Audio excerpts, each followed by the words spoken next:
warahmatullahi wabarakatuh. Halo, good morning student. How are you today? Semoga Ananda semua selalu dalam keadaan sehat. Tetap semangat ya nak, walaupun kita belajar online dari rumah. Baik anak-anak ustazah semuanya, sebelum kita melanjutkan materi kita pada hari ini, mari sama-sama kita membaca doa terlebih dahulu dengan membaca basmalah. Bismillahirrahmanirrahim. Semoga pembelajaran kita hari ini berjalan dengan lancar. Amin ya robbal alamin. Oke anak-anak ustazah, hari ini kita akan melanjutkan pembelajaran kita, yaitu pelajaran bahasa Indonesia.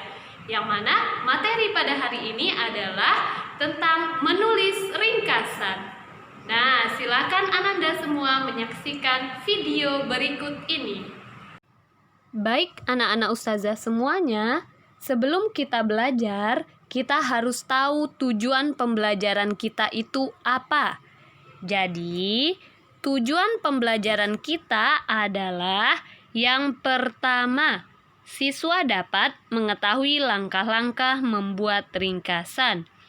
Yang kedua, siswa dapat membuat ringkasan dari bacaan sesuai dengan langkah-langkahnya. Nah, itulah tujuan pembelajaran kita hari ini. Selanjutnya, apa itu ringkasan? Apakah anak-anak ustazah tahu apa itu ringkasan? Ringkasan adalah suatu cara yang efektif untuk menyajikan teks yang panjang dalam bentuk bacaan yang pendek tetapi lengkap. Itulah yang dimaksud dengan ringkasan.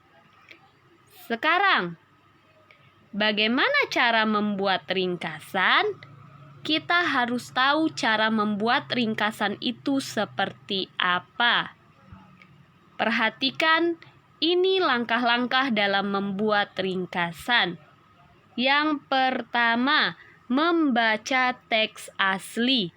Jadi, langkah pertama adalah membaca teks yang akan diringkas dengan cermat. Dengan membaca, kita akan mengetahui informasi yang ada di dalam teks yang akan kita ringkas. Yang kedua, menentukan gagasan pokok pada tiap paragraf. Langkah kedua adalah menentukan gagasan pokok pada tiap-tiap paragraf teks yang akan diringkas. Selanjutnya, yang ketiga, menulis ringkasan. Jadi, setelah memahami isi teks dan menentukan gagasan pokoknya, langkah selanjutnya adalah membuat ringkasan. Jadi, kita membuat ringkasan dengan menyusun kalimat yang sesuai dengan isi gagasan pokoknya. Nah, inilah 3 langkah dalam membuat ringkasan. Baik, untuk lebih memahaminya, mari kita lihat contoh pada cerita yang berjudul tentang bermain dan belajar bersama. Ingat, yang pertama tadi kita harus membaca teks aslinya. Jadi, mari sama-sama kita baca terlebih dahulu ceritanya.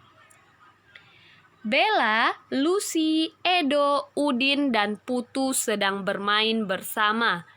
Bella berasal dari Jawa, Lucy berasal dari Nusa Tenggara Timur, Edo berasal dari Papua, Udin berasal dari Jakarta, dan Putu berasal dari Bali. Mereka bermain permainan tradisional engklek. Putu sedang mendapat giliran bermain. Bella, Udin, Lucy, dan Edo menunggu giliran bermain. Mereka mengamati cara bermain Putu. Perbedaan suku dan budaya bukan penghalang mereka untuk bermain bersama. Perbedaan itu mendorong mereka untuk saling mengenal. Mereka juga bercerita tentang budaya masing-masing. Selain bermain bersama, mereka juga belajar bersama. Setelah bermain engklek, mereka membantu Lucy mengerjakan tugas sekolah. Lucy mendapat tugas melakukan percobaan mengenai perambatan bunyi. Lucy dan teman-temannya bekerja sama mengerjakan tugas. Lucy menjelaskan cara melakukan percobaan dan teman-temannya mendengarkan dengan seksama. Edo dan Putu membantu melubangi kaleng, Bella membantu mengukur panjang senar, dan Udin membantu Lucy memasang senar ke kaleng. Akhirnya tugas Lucy selesai juga. Lucy dan teman-teman tampak gembira. Mereka membantu Lucy dengan senang hati, meskipun suku, bangsa, dan agama mereka berbeda-beda. Karena itu, tugas Lucy selesai lebih cepat. Pekerjaan yang dilakukan bersama-sama akan lebih cepat selesai. Itulah gunanya saling bekerja sama dan hidup rukun. Nah, jadi cerita ini terdiri dari 5 paragraf. Sekarang, kita tentukan gagasan pokok pada tiap paragrafnya. Nah, di paragraf pertama, di mana letak gagasan pokoknya? Ya, benar, gagasan pokoknya terdapat di awal.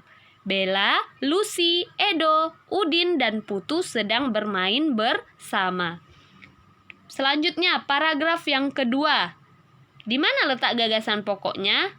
Ya, gagasan pokoknya terletak di awal.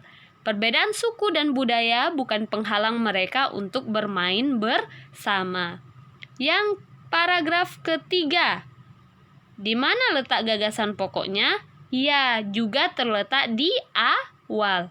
Selain bermain bersama, mereka juga belajar bersama. Selanjutnya, paragraf yang keempat. Nah, di mana letak gagasan pokoknya?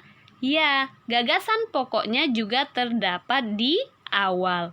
Lucy dan teman-temannya bekerja sama mengerjakan tugas.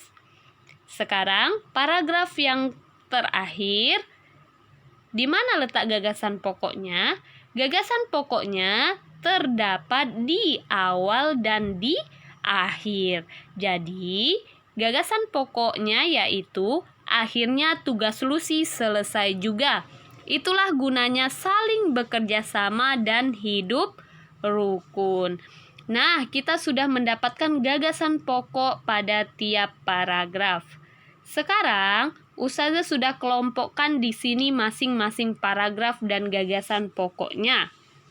Setelah itu, langkah terakhir kita tinggal menulis ringkasannya. Jadi, kita tinggal menggabungkan semua gagasan pokoknya. Jadi, dapatlah ringkasan bacaan tentang bermain dan belajar bersama, yaitu Bella, Lucy, Edo, Udin, dan Putu sedang bermain bersama. Perbedaan suku dan budaya bukan penghalang mereka untuk bermain bersama. Selain bermain bersama, mereka juga belajar bersama. Lucy dan teman-temannya bekerja sama mengerjakan tugas. Akhirnya tugas Lucy selesai juga.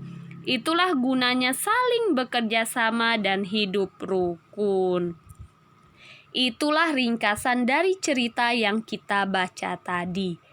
Jadi, anak-anak ustazah semuanya, yang harus kita ingat dalam menulis ringkasan itu adalah yang pertama, kita harus membaca teks aslinya terlebih dahulu. Yang kedua, kita tinggal menentukan gagasan pokok pada tiap paragrafnya. Dan yang terakhir, tinggal kita menulis ringkasannya, yaitu dari kata-kata yang kita dapat dari gagasan pokok tiap paragraf. Nah, itulah cara menulis ringkasan. Oke, demikianlah penjelasan Ustazah mengenai menulis ringkasan. Jadi, Ustazah harapkan Ananda semua dapat menulis ringkasan sesuai dengan langkah-langkah yang sudah Ustazah jelaskan tadi. Oke, anak-anak Ustazah semuanya, demikianlah yang bisa Ustazah sampaikan. Ustazah akhiri, wabillahi taufiq walhidayah. Wassalamualaikum warahmatullahi wabarakatuh.